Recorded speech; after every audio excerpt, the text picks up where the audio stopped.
നമസ്കാരം. നമുക്ക് യൂണിവേഴ്സ് എന്ന ശക്തിയെക്കുറിച്ച് തന്നെ പറഞ്ഞു തുടങ്ങാം.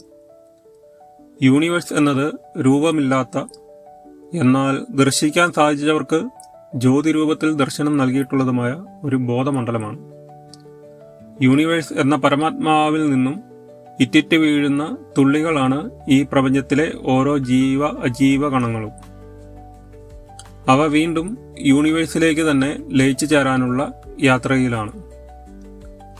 ഉദാഹരണം പറഞ്ഞാൽ, കടലിൽ നിന്നും ബാഷ്പീകരിച്ചു പോകുന്ന ജലത്തുള്ളികൾ മഴയായി ഭൂമിയുടെ പല ഭാഗങ്ങളിൽ എത്തിച്ചേരുകയും അവ ഉറവകളായും അരുവികളായും കുളങ്ങളിലും ജലാശയങ്ങളിലും എത്തിച്ചേരുന്നു.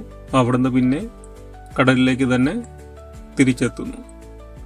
അതുപോലെ തന്നെ ഈ ജീവകണങ്ങൾ സൂക്ഷ്മജീവികൾ മുതൽ മനുഷ്യൻ വരെയുള്ള ജന്മങ്ങളിലൂടെ കടന്നു പോകുന്നു.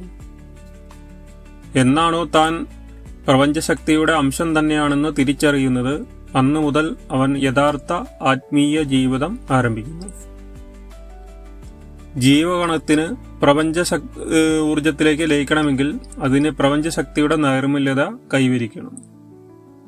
അതുകൊണ്ട് കാർമിക ചക്രങ്ങളിൽ നിന്നും പുറത്തു കടക്കുകയും തന്നിലെ ജീവകണത്തെ ശുദ്ധീകരിക്കുന്നതിനുള്ള കർമ്മങ്ങൾ ചെയ്യുന്നത് വഴി ആ പ്രപഞ്ചശക്തിയിലേക്ക് തന്നെ വിലയം പ്രാപിക്കാൻ സാധിക്കുന്നു.